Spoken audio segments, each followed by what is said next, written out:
Ya. Oke. Nah, balik lagi ya.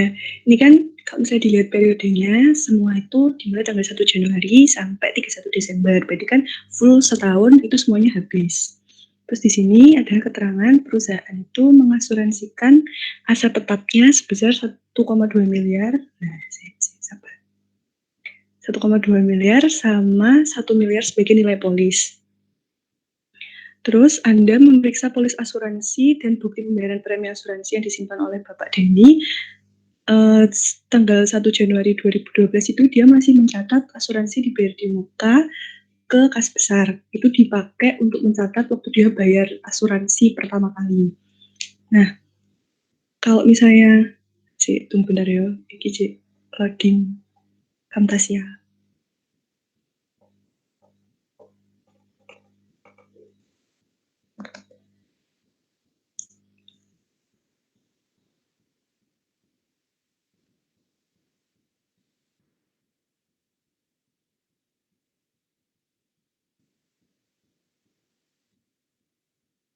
Kalau segini kelihatan nggak yang Excel? Kelihatan Rin. Kelihatan kan? Nah, segini aja ya. Kelihatan. Kan di indeks G1 itu bentuknya kayak gini ya. Udah dikasih aktiva yang diasuransikan apa, kita tinggal ngisi ini kan beban asuransinya. Nilai polisnya juga udah ada kan. Nah, karena tadi diketahui periodenya itu full setahun, berarti kan habis setahun itu. Makanya kita ngisinya ya full, jadi 100%. Beda lagi kalau misalnya asuransinya itu misal dimulai dari bulan Maret gitu kan. Maret itu kan berarti sampai Desember cuman berapa bulan? 10 bulan. Berarti nanti ya diproporsikan 10/12 gitu aja. Kalau misalnya selesainya itu dimulai Maret terus selesai Februari tahun depan. Kalau ini karena dia ya selesainya pas 2012 itu full, berarti 100%. Berarti beban asuransinya ya penuh. 1.500.000, 1.500.000 totalnya 3 juta. Nah, tadi di modul 1 itu kan cuma ada pencatatan waktu kita bayar di muka, bayar awal. Kita belum membetulkan buat mengakui beban asuransi. Makanya 3 juta itu dibikin beban asuransi ke asuransi dibayar di muka itu 3 juta. Jadi di asuransi dibayar di muka dikreditkan karena kita udah harus mengakui full selama 1 tahun beban asuransinya. Nah, terus seperti biasa dibuat oleh Lita, diperiksa oleh kelompok, karena aku kelompok 5 berarti kelompok 5. Terus tanggal, nah ini kemarin kan sama Pak Agil tanggal nggak diisi nggak apa-apa. Soalnya kan nggak ada tanggal pastinya di sini di modul, berarti udah dikosongin aja nggak apa-apa. Kalau nanti ada tanggal pastinya di soal ya diisi. Modul G1, terus masuk ke modul yang G. Nah, di sini ada data per klien, ada pare sama per audit. Ya, kalau di modul 2 kita suruh ngisi parenya sama per audit 2012. Asuransi dibayar di muka kan udah kita bikin jurnalnya, asuransi dibayar di mukanya udah dikredit tuh, udah digantiin sama beban asuransi. Berarti di sini dia juga dikredit parenya 3 juta, udah habis gitu loh, udah diakui semua sebagai beban, jadi tinggal di per audit itu asuransi dibayar di muka itu jadi 0. Terus sewa dibayar di muka. Nah, di modul 1 ini Saudari Esther memberi informasi kalau misalnya kita ada sewa ruko di Bogor Trade Mall pada PT Bogor Land untuk periode tanggal 1 bulan 10 sampai September tahun depannya sebesar 20 juta, tapi nggak motong PPh pasal 4 ayat 2 sebagaimana diharuskan. Padahal kalau misalnya kita transaksi sama dia kan harusnya motong 4 ayat 2. Terus pencatatan yang dibuat oleh klien itu sewa dibayar di muka 20 juta, PPN masukkan 2 juta, bank ini ya 22 juta. Ini kan udah ada keterangan kalau misalnya pihak yang menyewakan bersedia mengembalikan kelebihan pembayaran sebesar PPh tersebut. Kalau 4 ayat 2 kan 10%, berarti kita masih ada piutang 2 juta. Ya, piutang 2 juta. Jadi dia bakal balikin ke kita 2 juta. Itu di jurnalnya nanti. Sewa dibayar di muka ini kan dia tuh dimulainya bulan 10. Berarti kalau sampai 31 Desember dia cuman 10, 11, 12, cuman 3 bulan. Maka dari itu dia harus di-adjust. Yang diakui sebagai beban sewa itu 3 bulannya aja. Nah ini beban sewa 5 juta itu dari 3 per 12 ya per 12 3 juta 30 juta ternyata 5 juta itu yang diakui buat tahun 2012. Makanya di atas ini sewa dibayar di mukanya itu dikredit 5 juta. Jadi ya per auditnya 15 juta. Terus sama Pak Ragi kemarin juga diminta buat ngebenerin pajak.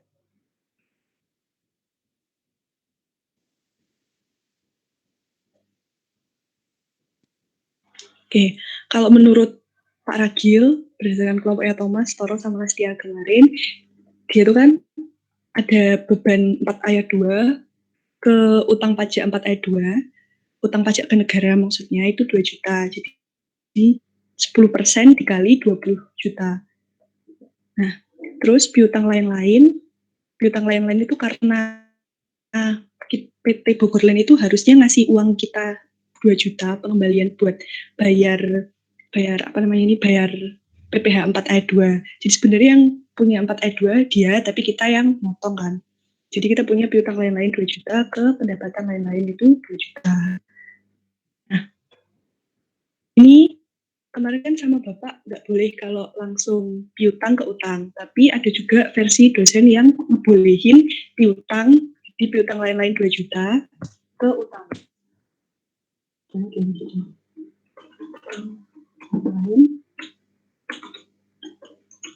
utang 4 ayat 2. Juga ada dosen yang ngebolehin kayak gini, tapi karena kita sama Bapak ya pakai ini aja, daripada dimarahi. Nih, terus habis itu udah pembebanan sewa dibayar di muka, sekarang pajak dibayar di muka. Pajak dibayar di muka ini Saudari Esther meminjamkan data perpajakan seperti SSP untuk PPh pasal 22 penjualan dengan PT Indosat dan 25. Pajak dibayar di muka PPh pasal 22 dan 25 sudah dikreditkan sebagai kredit pajak mengurangi pajak penghasilan badan. Anda melakukan pengecekan dengan bukti SSP yang telah disetorkan dan telah dibukukan dengan benar. Setiap akhir bulan, PPN masukan dikompensasikan dengan PPN keluaran melalui SPT PPN untuk bulan Januari sampai dengan Desember 2012.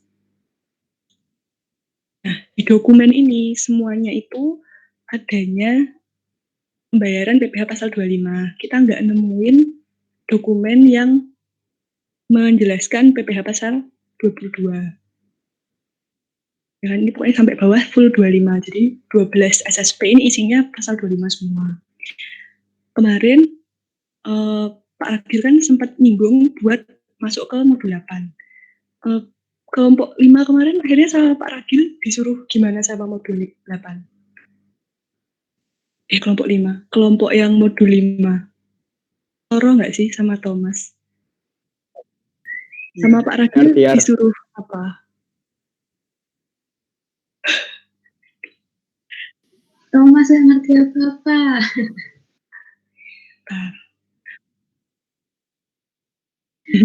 Biar. Terus apa kemarin sama Pak ini? Nah ini kan pengkreditan pajak dibayar di muka ya, pasal 22 sama pasal 25. Aku nggak inget kemarin Pak Ragil dan kelompok Yatiar itu gimana.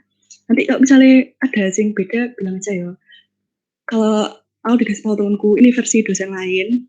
Versi dosen lain itu, dan berdasarkan versi kerjaannya dia, pasal 22 ini, itu harus kita benerin. Kenapa dibenerin? Kan kita ngaudit itu juga berdasarkan bukti. Nah, pasal 22 itu kan transaksi gini, Indosat itu dulunya BUMN, tapi aku nggak tahu sekarang kan udah nggak ya. Jadi ada transaksi pasal 22 ketika kita transaksi sama PT Indosat itu. Jadinya pajak dibayar di muka pasal 22. Jadi kita dipungut apa dipotong sama PT Indosat sebesar 10 juta. Dan itu udah terlanjur dikreditkan sama kita. Tapi kita nggak punya. Di sini kita sebagai auditor itu nggak menemukan bukti apapun. Nggak nemu bukti ada dipotong atau diapain gitu tentang pasal 22. Nah, makanya kita merekonsiliasi.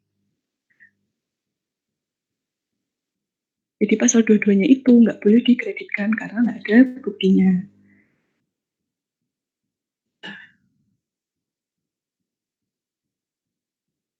Ini kan SSP-nya semuanya pakai pasal 25, nggak ada yang pasal 22. Nggak ada bukti apa-apa, berarti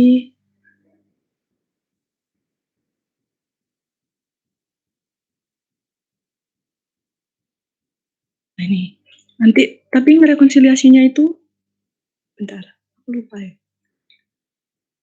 Di sini berarti saldonya 0, berarti nanti itu merekonsiliasinya di bawah sini. Bentar.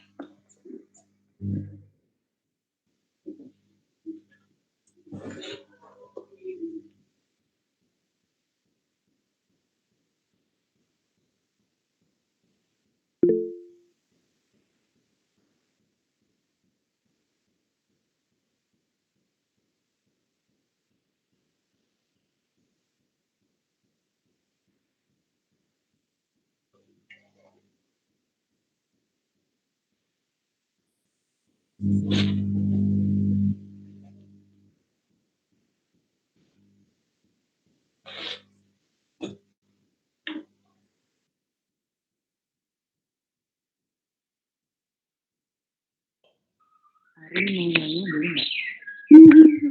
Monggo. Itu tadi kan katamu tadi nggak ada buktinya tuh. Nah, buktinya tuh lihat di mana? Sama yang Indosat tadi?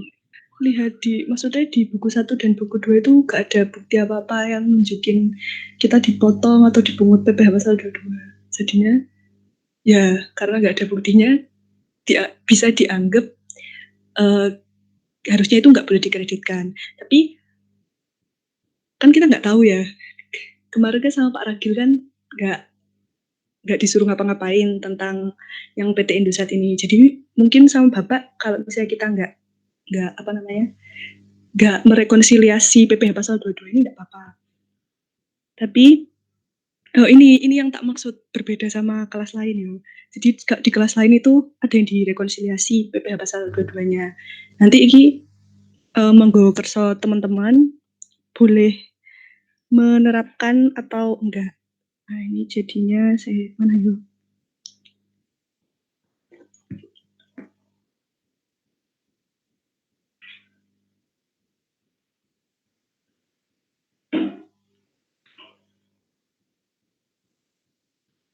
Oh berarti gini ya Ren, jadi tuh kita lihat yang di modul 5 itu kan dia mengkreditkan PPh pasal 22.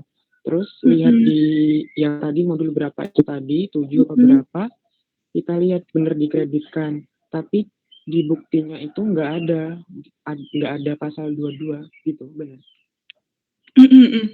Nggak ada bukti.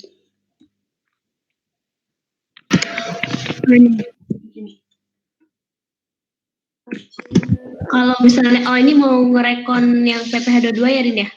Jurnalnya. Oke, guys. Nah, tadi kan di modul 8, pas saya dibayar di muka, itu kan jadi pengkreditan kan? Jadi kredit. Berarti kalau mau ngerekon buat ngebetulin ya pas dibayar di mukanya di debit, terus kita nambahin lagi ke mana? Ke PPh nih, ke pajak pasal 29 yang kurang ini besarnya berarti berapa tadi? 10 juta. Nah gitu, ini tapi mungkin opsional ya kalau sama Pak Ragil, karena kemarin kan kita nggak disuruh ngebenerin ini. Jadi intinya karena nggak ada buktinya, jadi dia itu seharusnya tidak boleh dikreditkan gitu. Makanya pajak yang dibayar di muka itu ditaruh di debit untuk istilahnya menghapuskan kredit yang tadi dikredit, di debit, terus utang pajaknya ditambah 10 juta. Nah gitu. Terus habis itu perlengkapan kantor. Perlengkapan kantor ini kan PT Peta beli perlengkapan kantor dan alat tulis kantor yang dipakai untuk keperluan perusahaan tiap akhir tahun, dilakukan perhitungan fisik untuk menentukan saldo perlengkapan kantor di neraca. Perhitungan fisik ini dilakukan untuk mengetahui berapa perlengkapan kantor yang dipakai. 1 Januari 2012 dia saldonya itu 7.500.000. Nah, terus ini per kliennya itu udah ketemu 5.917.500. Ini tuh adanya di neraca saldo buku 1.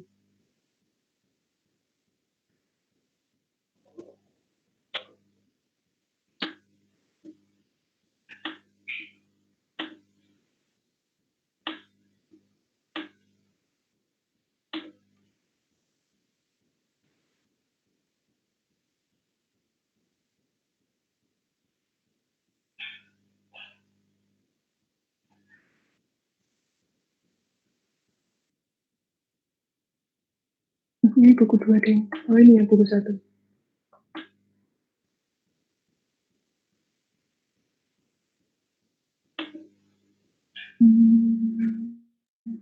Nah ini kan udah ada ya perlengkapan kantor itu udah saldonya udah 5.917.500. Selisihnya sama 7.500.000 itu 1.582. Tapi di bawahnya sini di neraca saldo yang ini tuh ada tulisan perlengkapan kantor itu udah ada tulisan 1 juta, udah kecatat 1 juta pakai perlengkapan kantor. Nah, sebenarnya saldo per klien ini tuh udah benar. Jadi nggak perlu direkon lagi. Jadi nanti per auditnya ya tetap 5.917. Itu kalau misalnya versi Dosco dan versi kelas lain. Jadi ini nggak perlu jadi berubah, nanti tetap 5.917.500. Terus di sini nggak ada rekonsiliasi. Cuman ini kalau misalnya dikunci 25.000 itu timbulnya, ini kan kemarin Pak Ragil nggak pakai, kemarin Pak Ragil pakai 25.000 nggak kan? Toro tadi kayaknya udah ini deh, mungkin sinyalnya udah live tadi dia, belum join Ada lagi. yang ingat nggak kemarin Pak Ragil tuh pakai 25.000 atau enggak? Udah lupa Rin.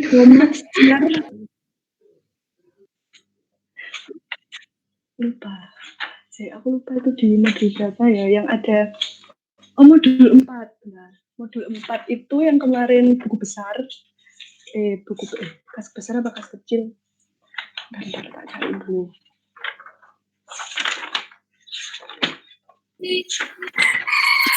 Kas kecil, Rin. Oh iya, kas kecil. Kas kecil yang perangko dan materai ada 25.000. Itu tuh dianggap masuk perlengkapan kalau sama kunci. Tapi karena kemarin Pak Ragil enggak, ya enggak usah. Dosco juga enggak usah juga. Cuman ini ada yang ngerekon 25.000. Mungkin teman-teman mau pakai versi rekon yang 25.000 itu nanti asalnya dari modul 4 yang kas kecil, perangko dan materai. Itu kan belum dicatat. Berarti harus diubah kan. Perangko dan materai itu menambah perlengkapan kantor, berarti di debit 25.000. Tadi kan kamu bilang udah benar, maksudnya tuh jadi perkaliannya 5.917.500, per auditnya juga sama, jadi nggak di pare itu kosong gitu. Di pare kosong, ini belum tak. Okay. Di neracanya kan dipakai 1 juta. Kalau 7,5 dikurangi 1 juta, maksudnya nggak nyampe ke 5.917 itu nggak apa-apa. Nah, itu nanti yang diubahnya di ini tak hapus saja ya, karena kemarin Pak Ragil nggak pakai. Nanti diubahnya itu di sini. Nah, kemarin kan sama Pak Ragil nggak apa-apa, kita pakai 1.582. Nanti ada versi dosen yang nggak boleh 1.582 karena udah ada di neraca saldo 1 juta. Versinya nanti jadi kayak gini. Beban perlengkapan kantor, beban lain-lain itu cuma 582.000 aja. Ini salah posisi ya. Beban lain-lain. Oh, oke. Berarti kita cuma buat jurnal aja ya, di parenya mah kosong gitu ya? Parenya kosong. Oke, siap. Jadi di jurnalnya aja yang dibetulin. Jadi bukan 1.582, tapi tinggal 582.000 karena di neraca saldo yang tadi udah ada saldo 1 juta. Jadi tinggal nambahin sisanya. Itu. Nah ini kalau Nah, dari sini, ini kan udah 3 juta, 4 juta. Yang ini kan kita udah sepakat untuk nggak usah ngikutin yang 25.000 perangko. Nanti angkanya jadi jelek, nggak apa. Nanti 8 juta ini dibawa ke A2. Ini kan kas dan setara kas. Nanti masuk ke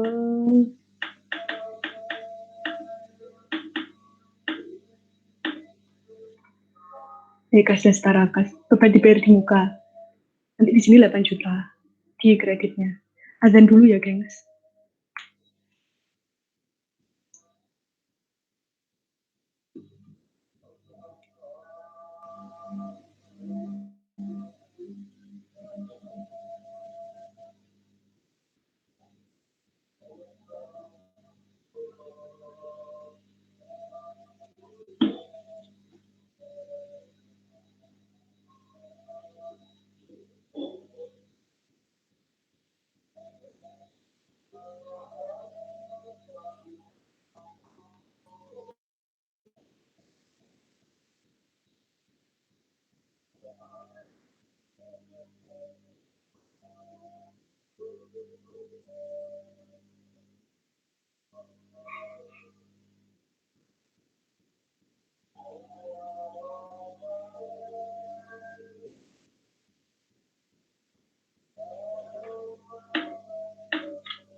Oke, lanjut. Tadi yang beban dibayar di muka tadi masuknya ke sini 8 juta. Terus perlengkapan. Nah, perlengkapan ini juga nggak ada kan tadi, kita nggak ngelakuin edit apa-apa, per kliennya udah 5.917.500 sudah benar. Jadi paringnya kosong, nggak ada debitnya dari kredit. Itu. Jadi modul 5 begitu saja, friend. Ada yang mungkin beda terus mau ngasih pendapat, mau ngasih sesuatu, monggo. Daripada nanti kalau misalnya aku salah, terus banyak yang jadi salah. Arin, tolong jelasin data 1 juta tadi yang perhitungan kantor. Gimana? Ini Dinda bukan? Gimana Din? Putus-putus Din. Masa? Tolong jelasin yang 1 juta tadi dong, gimana? Oh, 1 juta. Oh ya. Sorry, ini aku tidak membaca chat ya. Kali gak kelihatan. Yang 1 juta ini gini. Di buku 1, mana buku 1? Ini.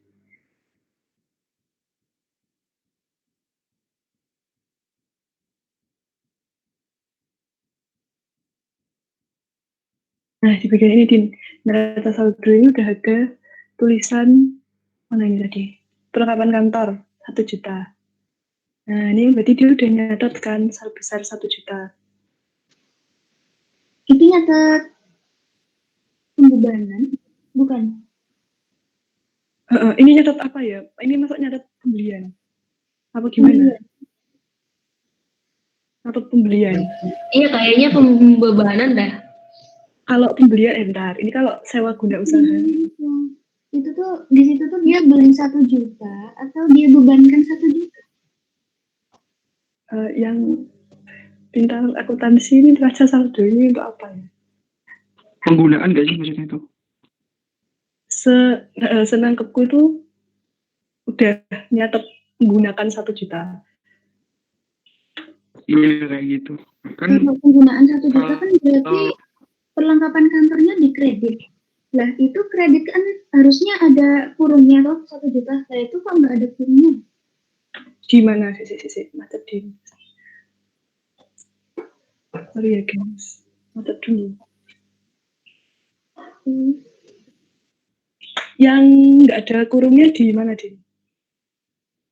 Itu loh kan yang di tabel Ya, itu ini. kan yang hitam-hitam itu loh. Kan di atas itu kan ada debit atau dalam kurung kredit loh. Kalau yang di kredit itu kan dikurung.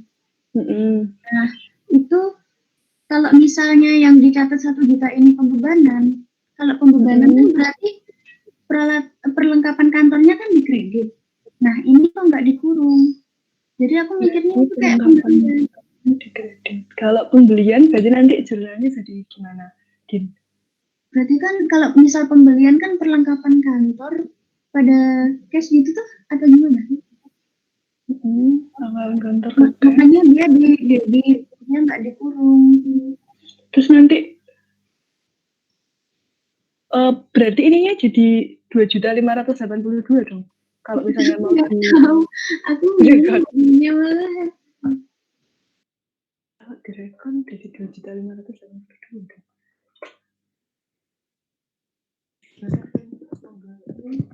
Dia juga ya dapat mana?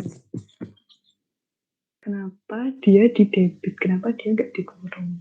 Iya sih benar juga kata Dinda, tapi kenapa harus ada 2 di situ ya? Perlengkapannya harus ada 2 gitu. Kenapa nggak 1 aja? Fungsi neraca saldo dulu sih, bentar ya. Ampun maaf ya, friend. Semangat. Tom, kenapa Tom ini Tom?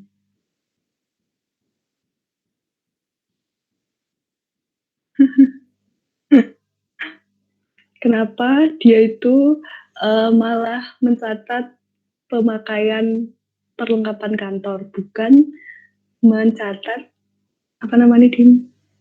Pembelian. Pengertian neraca saldo. Ini dan contoh, bentar ya. Apa? Nah itu tuh yang lagi dibahas ini itu beli atau pakai. Trial balance, kesamaan menuju keseimbangan debit kredit. Pada aturan neraca saldo membuat apa ya? Kenapa ya dipakai? Ini kenapa di debit? Kenapa nggak di kredit? Neraca saldo berguna sebagai evaluasi ledger pendapatan daripada bentuk atau memberikan rekomendasi. Neraca saldonya berguna sebagai dasar untuk menyiapkan laporan keuangan.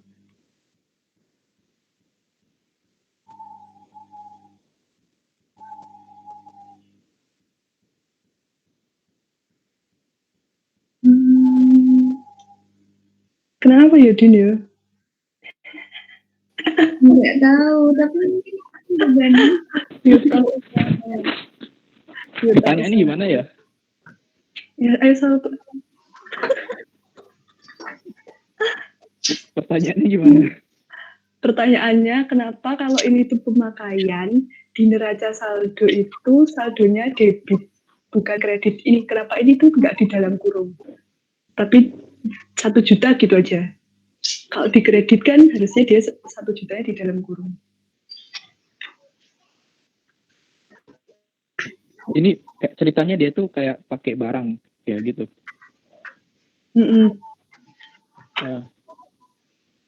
Kalau mungkin ya, kalau kita kayak misal beli barang cash pada supplies gitu kan, supplies itu kan kayak beli. Berarti kalau kita pakai kan berarti mendebit, berarti supplies expense pada supplies, mengurangi supplies itu sendiri karena ini kan dijadiin beban suppliesnya itu, makanya didebit.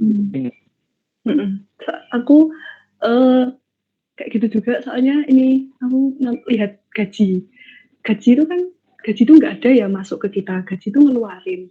keluarin itu, dia 610-nya nggak dikredit deh, nggak di dalam kurung.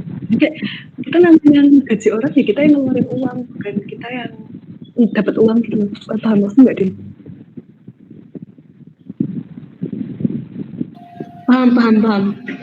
Jadi makanya dia kenapa di sini tuh nggak dalam kurung. Tapi aku juga nggak tahu ini kenapa di dalam kurung, mungkin karena saldo normalnya kali ya. Iya, bisa jadi. Kan saldo. Ya gitulah, Din, aku nanti daripada aku ngomong baca saldo salah akuntansinya. Apa?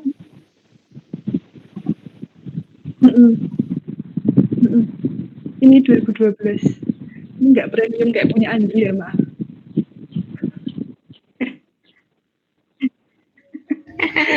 Premium. Ini terus Din gimana, Din? Mungkin kalau yang dikurung itu kredit, maksudnya kalau yang nggak dikurung debit. Pendapatan bunga, interest income.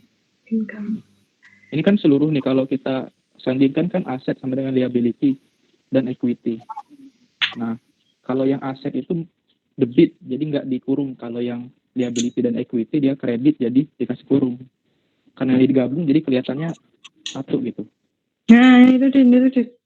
Penjelasan akuntansinya. Gimana teman? Ulang ya. Halo. Halo. Jadi kan kalau kita melihat struktur laporan neraca atau statement of financial position, itu kan di sebelah, bukan sih, anggap aja kayak ada persamaan aset kan, di situ kan aset terus sama dengan liability plus equity. Nah, karena aset ini akun normalnya itu debit, jadi di sini ditulis nggak ada kurung, termasuk juga beban kan akun normalnya itu di debit, jadi dia nggak dikasih kurung. Sedangkan komponen yang meliputi equity dan liability, karena saldo akunnya di kredit, jadi dia dikasih kurung. Jadi mungkin jadi kalau kita kan ini kan udah disusun sebaris, seharusnya itu dipisah antara yang di dalam kurung dan yang nggak ada kurungnya, itu balance insya Allah. Karena anggap aja yang nggak ada di kurung ini aset dan beban, yang di dalam kurung itu bagian dari equity dan liability. Jadi kalau disandingkan itu aset sama dengan liabilitas dan ekuitas. Ini karena dia disusun garis lurus aja, jadi kayak ini kita tuh seolah-olah satu, padahal ini nih maksudnya itu kalau dalam kurung dia tuh posisinya di kredit, kalau tidak dalam kurung posisinya debit, gitu sih. Gimana ya yang jelasnya? Jadi yang supplies itu maksudnya supplies expense ya, makanya dia di debit.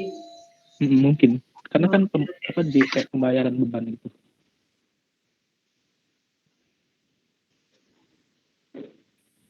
Iya nggak?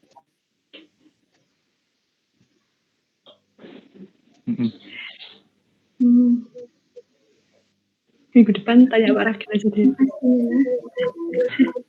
Maaf ya, kamu tidak bisa menjawab. Karena juga nggak tahu gimana cara bikin neraca saldo. Rina, yang 582.000 itu tadi dapatnya dari mana?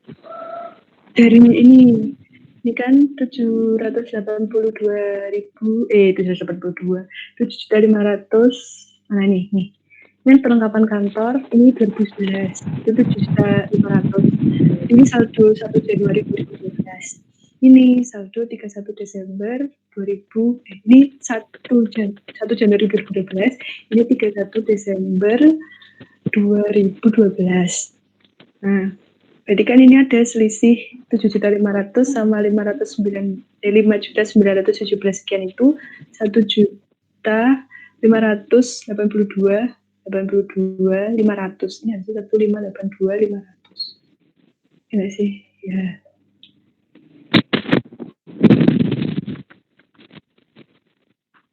Nah, itu kalau kemarin pakai versi bareng Pak Ragil kan ini beban perlengkapan kantor ke perlengkapan kantor 1.582.500. Tapi di bawahnya sini tuh di neraca saldo ini sebenarnya udah ada penulisan perlengkapan kantor itu udah dicatat 1 juta, pakai udah dicatat terpakai 1 juta. Karena udah dicatat terpakai 1 juta, jadinya sisanya ini 582.000. Beban perlengkapan kantor. Ke beban lain-lain, beda jurnal ya? Oh, sama aja. Oh, beda. Makasih, Rin. Ini diganti aja, beban lain-lain ini diganti perlengkapan kantor.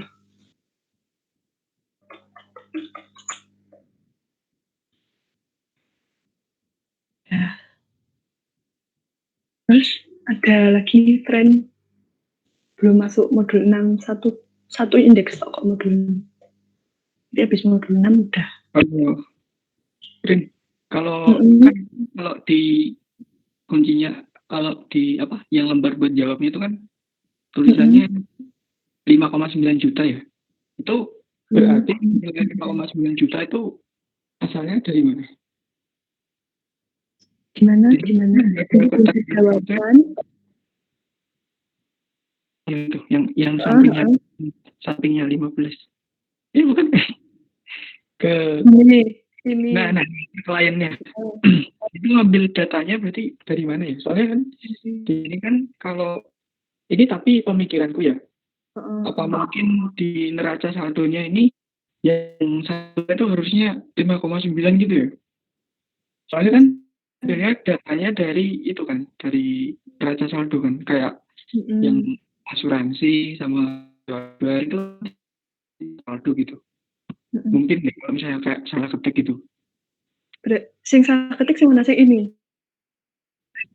Kalau menurutku ya, soalnya kan kalau di sini kan nggak ada keterangannya beban perlengkapan gitu. Kalau misalnya kayak yang beban bunga itu kan ditulis, itu ada tulisannya beban bunga gitu, nggak ada gitu. Kalau ini kan kalau perlengkapan kantor itu kan merepresentasikan sisa perlengkapan yang masih ada gitu kan. Terus yang kita sesuaikan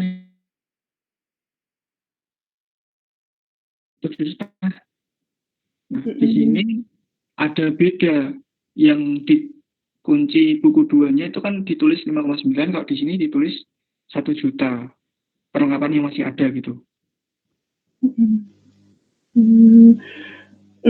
Kalau yang menurutmu tipe itu ini harusnya 5.900.000 gitu ya?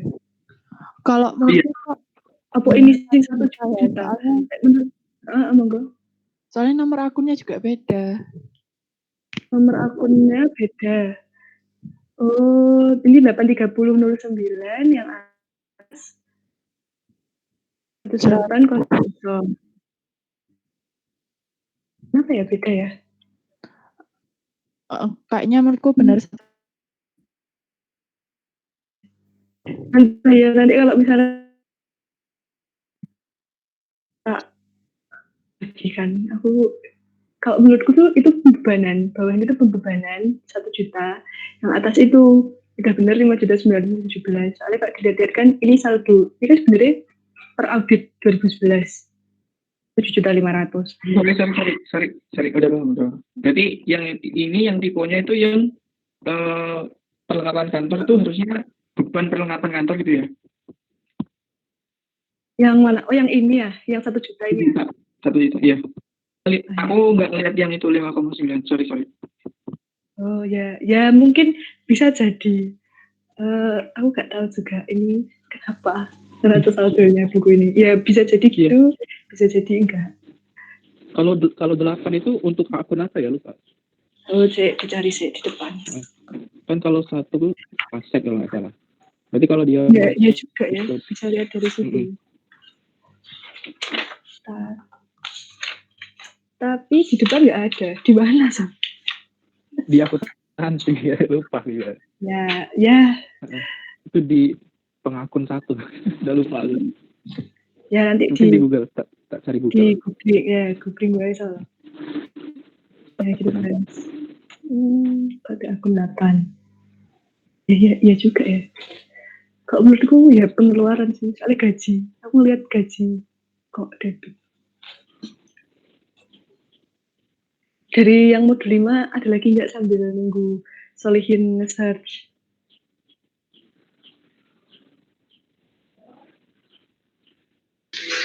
Udah Rin, kayaknya. Oke, mantap. Oke, berarti kalau tak lanjut modul 6 ya.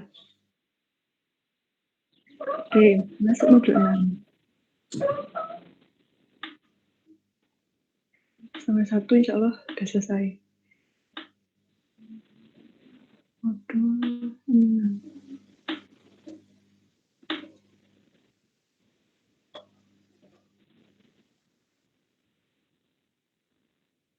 Kebablasan.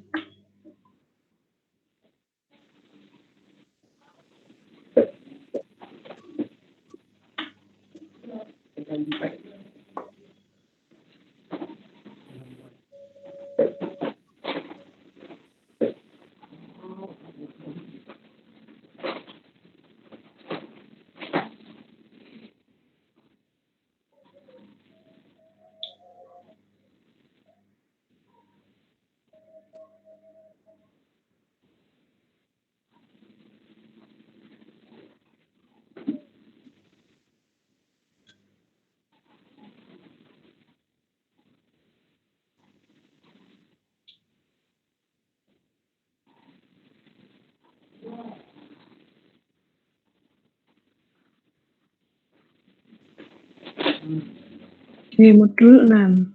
Masih seperti sebelumnya, bagi si prosedur contoh kertas kerja pemeriksaan tahun lalu. Mungkin ada teman-teman yang bisa ngejelasin gimana cara si prosedur audit ini, monggo loh. Satu-satu. Seperti biasa ini kalau ada di indeks ya diisi indeks, kalau dikerjain ya dicetak, ya di strip. Tapi ya aku nggak pernah ngisi satu-satu, jadi belum bisa menjelaskan. Gitu. Nah, tapi yang perlu jadi perhatian di sini tuh ini, ada metode akuntansi yang kayak materi sebelum UTS, kalau metode biaya yang kurang metode 20%. Nanti masuk ke sini. Program auditnya ini, di sini ada rincian. Ini kita punya 10.000 lembar saham PT Domba Kecil nominal 10.000 dengan kepemilikan 10% sebesar ini. Terus 20.000 lembar saham PT Domba Putih nominal 5.000 per lembar dengan kepemilikan 20%. Nah, kepemilikan 20% ini nanti dihitung pakai metode ekuitas. Jadi kita kalau misalnya ada kerugian ya ngakui kerugian. Kalau misalnya bagi dividen nanti ya penentuannya beda sama metode biaya yang kurang dari 20%. Ini kan dia kepemilikannya masih 10%. Jadi nanti dia pakai metode biaya. Nah, di bawah sini ada keterangan dapat informasi dari perusahaan investasi berkaitan dengan rencana pemekaran PT Domba Kecil tahun 2013 akan menaikkan harga saham. Dia itu, Bapak Rantung itu dari PT Peta. Bapak Rantung itu membeli lagi 5.000 lembar saham 5% PT Domba Kecil dari bursa dengan harga 87 juta. Berarti dia kan beli lagi 5%. Tadi sebelumnya udah punya 10%. Kalau di total kan jadinya 15%. Masih di bawah 20%, jadi dia masih dihitung pakai metode biaya.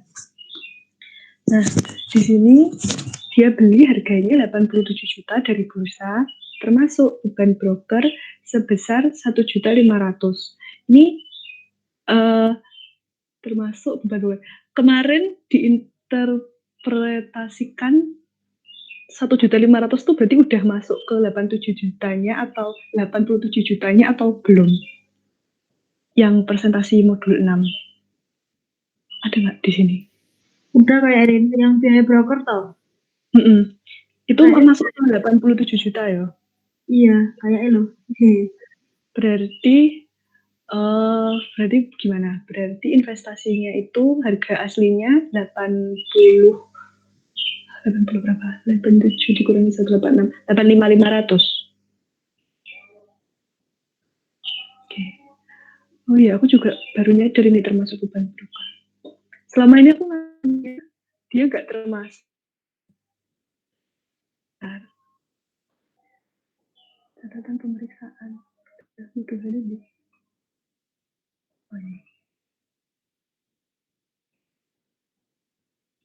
Gak tau deh, aku tanya Suta, saya lebih paham. Sut gimana Sut kemarin sama bapaknya? Andri udah nggak ada ya? Gak ada orangnya Suta. Ada. Oh ya wes. Ini kita coba dulu ya. Dari yang ini mencatat, ini kan nulisnya dia masih 86.250, beban lain-lain 750. Kalau ini berarti benar 87 juta ini udah full, udah 87 juta itu termasuk 1.500.000 ini. Berarti ini harusnya 85 500 ya, 85.500.000. Terus beban lain-lain itu maksudnya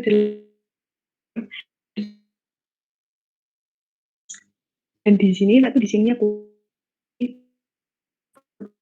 ini selama ini tak kira di luar, jadi ini harusnya ke sini dikredit. Berarti 85.500 ditambah ini 750.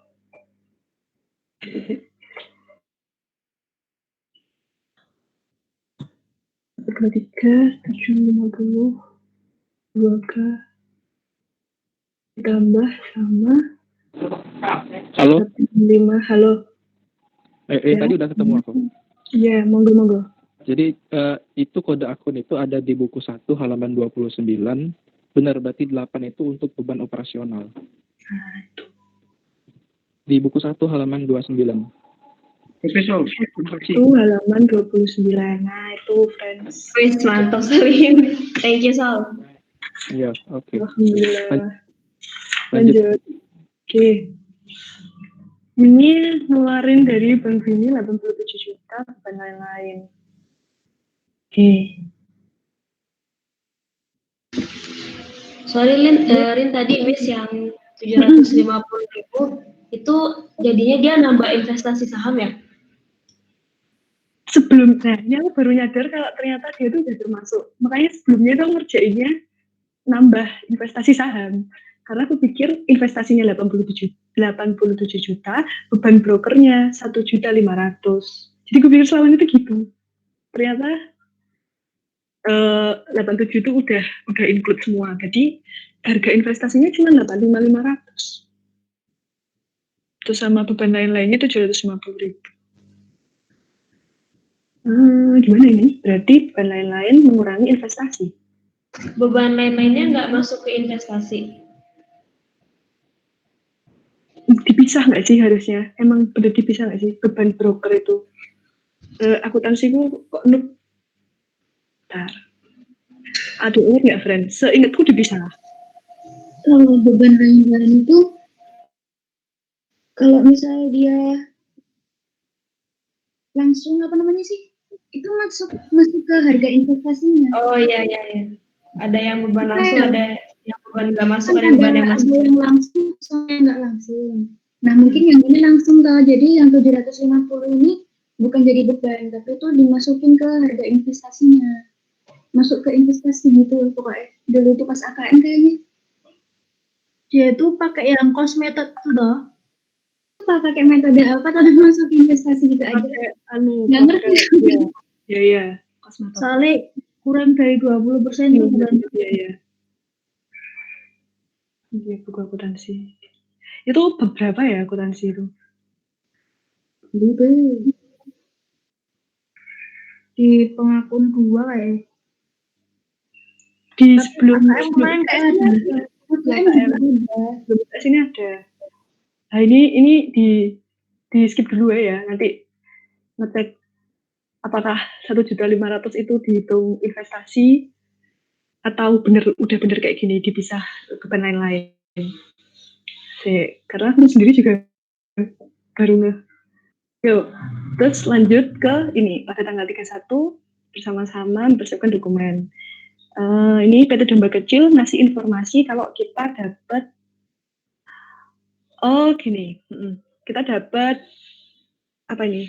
Pembagian dividen 5.000 per lembar saham. Atau bersih PT Domba Kecil diketahui diperoleh secara merata sepanjang tahun. Dividen diumumkan pada tanggal 31 Desember tahun berjalan dan dibayarkan setiap tanggal 6 Januari tahun berikutnya. Sedangkan informasi PT Domba Putih yang diperoleh adalah perusahaan tersebut tahun 2012 mengalami kerugian besar 50 juta dan klien belum melaksanakan pencatatan apapun. Kalau PT Domba Putih tadi kan kita 20%, berarti kan udah masuk equity method. Equity method itu berarti kita mengakui kerugian juga kalau dia ada apa namanya, ada kerugian di PT-nya. Maka dari itu, berdasarkan PT Keuangan, nih, berdasarkan laporan keuangan PT Domba Putih, kita mencatat beban lain-lain itu di debit mengurangi investasi kita sebesar 10 juta. Soalnya kan kita punya 20%, 20% saham. Dia punya rugi total itu 50 juta. Berarti 20% dari 50 juta itu kan 10 juta. Kalau equity, kalau dia rugi ya berarti investasi kita juga berkurang. Makanya beban lain-lain ke investasi. Terus yang ini dia kan mencatat bagi dividen tuh tanggal 31 Desember. Karena udah ada pengumuman tanggal 31 Desember meskipun belum dibayarkan, berarti kita udah mulai nyatat piutang lain-lain ke pendapatan lain-lain. Besarnya 75 juta.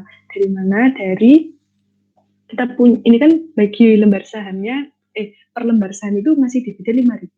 Kita punya berapa lembar saham tadi? Punya 5.000 ditambah sama 10.000. Berarti 15.000 dikaliin sama 5.000. Hasilnya 75 juta. Nah, itu asalnya. Piutang lain-lain ke pendapatan lain-lain. Karena belum dibayar. Nanti kalau udah ya berarti dapat cash gitu. Piutang lain-lain, piutang dividen. Ini boleh. Terus habis itu ini pada tanggal 1 November sebanyak 5%. Nah ini yang tadi, karena aku tadi berpikir 1.500.000 itu terpisah, jadinya aku nambah investasi 750.000, beban lain-lainnya 750.000. Tapi kalau include ya berarti terbalik, beban lain-lainnya ditambah di debit 750.000, beban lain-lain. Terus di sini apa, investasi kalau udah include, jadi investasinya itu dikurangi 750.000, jadinya 85.500. Terus beban lain-lain ini biaya brokernya 1.500.000. Bank bininya udah bener 87 juta. Karena kita yang ngeluarin uangnya 87 juta. Nah, berarti kalau misalnya kayak gitu, ini kan ada 100 nih di buku 2.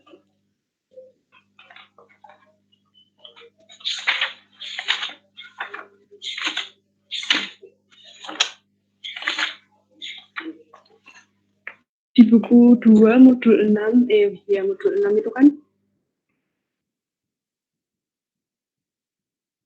isinya 210 juta.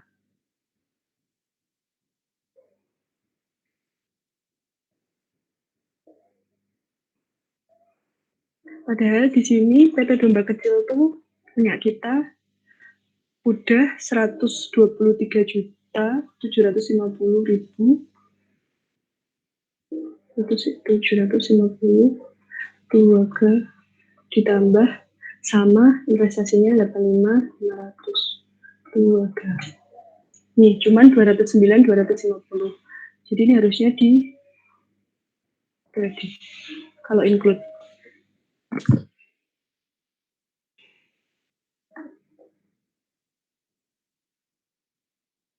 Nah, ini asalnya 209 250 itu dari ini 123 juta 750 ditambah sama investasi kita yang udah direkonsiliasi 85.500. Itu ketemunya 209 250. Nanti ini totalnya masuk ke A2.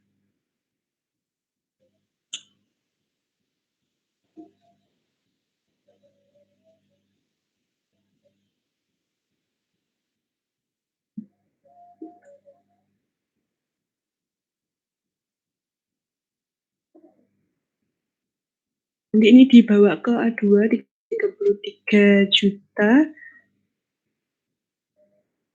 dari H.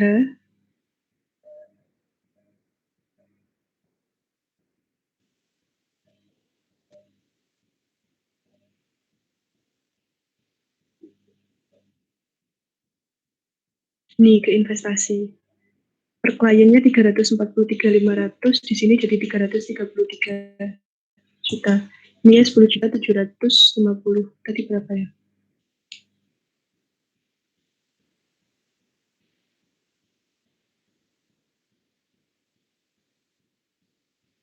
Nah, udah sama. Tuh dibawa ke A2. Ya udah, modul 6 gitu aja, friend. Berarti nanti ada PR nyari ini ya, metode cost buat nyatet investasi. Udah selesai modulnya. Udah 2 modul.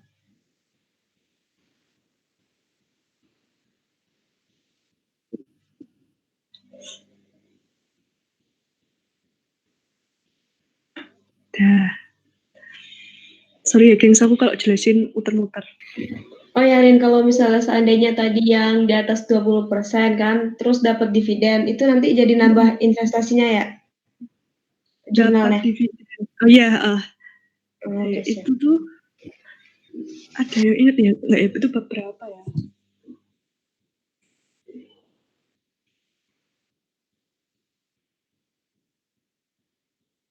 Aku lupa bab berapa.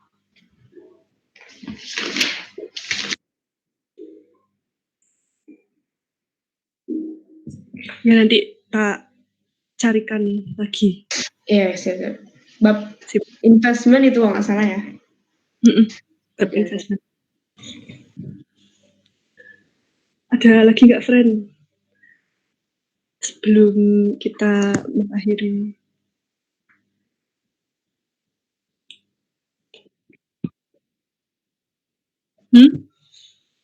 Apa? Harusnya yang ini tuh yang mentor yang AKM-nya bagus.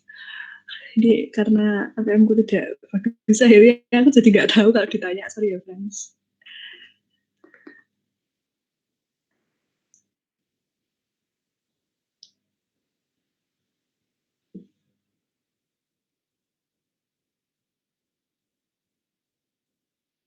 Rin, Dalam. tadi yang apa? Yang beda sama dikunci itu yang mana? Yang beda sama dikunci, yang modul berapa? Yang ini, yang modul 7. Modul berapa nih? 6. Yang modul 6. Yang beda. Oh ini 750.000-nya dikunci itu di debit investasi. Oh, berarti kalau yang ini yang sebesar 750.000 itu dikeluarin dari komponen investasi gitu. Tak masukin ke beban apa? Beban lain-lain. Buat biaya broker tadi kan 1.500. Padahal nyatet di situ beban lainnya masih 750.000. Oke. Makasih deh. Nanti kalau ternyata benar masuk investasi, jadi 87 juta di investasi, nanti aku revisi. Ini PS berarti enggak.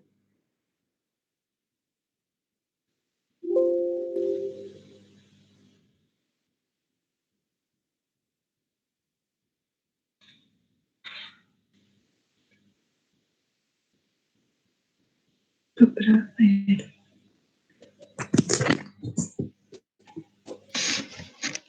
Ini mau nyari apaan, Rin? Enggak, aku nyari yang itu tadi aja, yang PR-ku. Sebenarnya udah selesai. Oh, udah. Ini teman-teman yang lain nunggu Ya, apa? enggak tahu, pokoknya.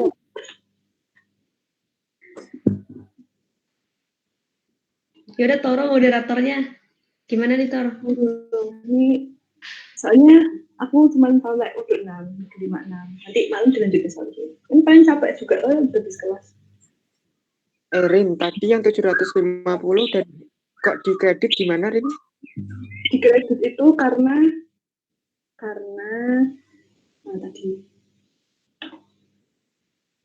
karena ini beban lain-lainnya itu tak pisahkan dari investasi. Jadi nggak tak anggap investasi, tak anggap apa ya namanya, kayak biaya periodik gitu. Soalnya aku lupa biaya ini harusnya masuk investasi atau enggak.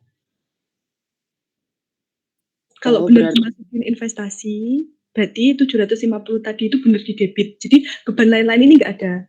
nggak usah menghitung beban lain-lain, tapi dianggap 87 juta itu full investasi. Tapi kalau ternyata beban broker itu dipisah dari investasi, maksudnya beban broker itu nggak dianggap sebagai komponen investasi, tapi dianggap sebagai biaya periodik, ya berarti dia ditaruh di sini, di kredit, terpisah. Jadi beban lain-lainnya tuh 1.500.000, investasinya 85.500. Oh, berarti dikurangkan. Oke, Rin. Makasih, Rin.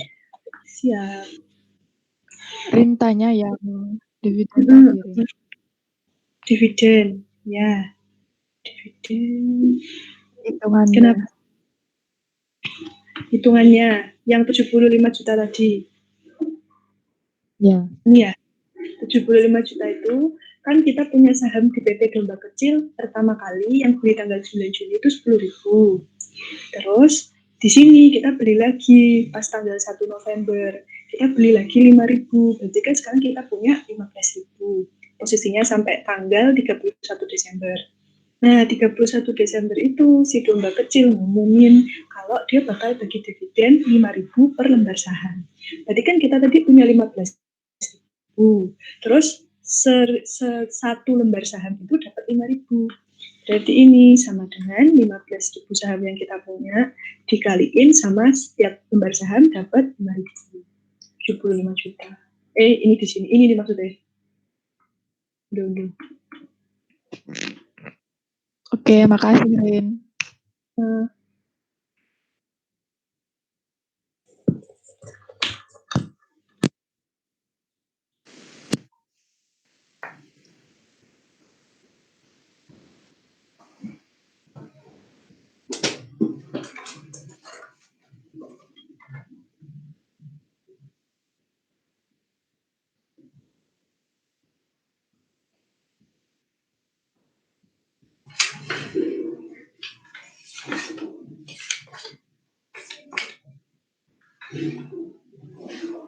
Ini udah, Rin. Apa sih? Udah selesai. Ya, teman-teman kalau misalnya mau tanya lagi boleh di grup ya. Siap. Makasih ya, Rin. Makasih ya, Tor. Makasih ya, teman-teman. Makasih ya, Rin. Makasih, Tor. Makasih semuanya. Sukses ya. Semangat, guys.